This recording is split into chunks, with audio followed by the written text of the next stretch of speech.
एक दिन जब महर्षि वसंत गंगा नदी के किनारे ध्यान कर रहे थे, उन्होंने देखा कि एक नन्हा पक्षी अपने घोंसले से गिर पड़ा और उसकी मृत्यु हो गई। उसके माता पिता दुख में विलाप कर रहे थे। यह दृश्य देखकर महर्षि वसंत का हृदय द्रवित हो गया।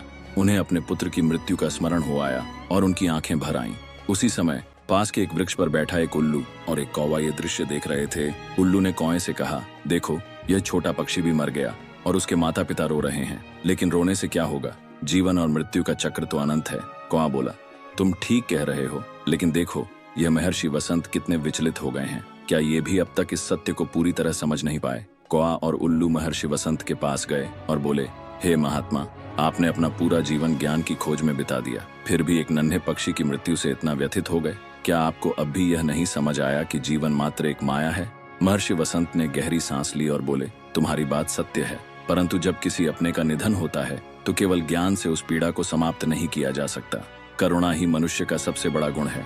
उल्लू ने व्यंग्य से हंसते हुए कहा, यदि करुणा इतनी ही महत्वपूर्ण होती तो क्या मृत्यु को हराया जा सकता है? यदि तुम में इतनी शक्ति है तो अपने पुत्र को क्यों नहीं लौटा सके?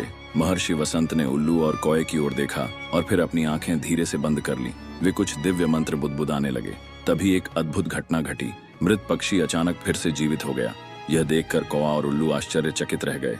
महर्षि वसंत मुस्कुराए और बोले, ज्ञान महत्वपूर्ण है, परंतु करुणा उससे भी ऊपर होती है। जब कोई सच्चे हृदय से किसी के दुख को महसूस करता है तो सृष्टि भी उसकी भावना का सम्मान करती है। उल्लू ने चिंतित होकर पूछा, लेकिन हे महात्मा, यदि आपकी करुणा इतनी शक्तिशाली थी कि इस पक्षी को जीवन दान मिल गया, तो आपने अपने पुत्र को क्यों नहीं जीवित किया?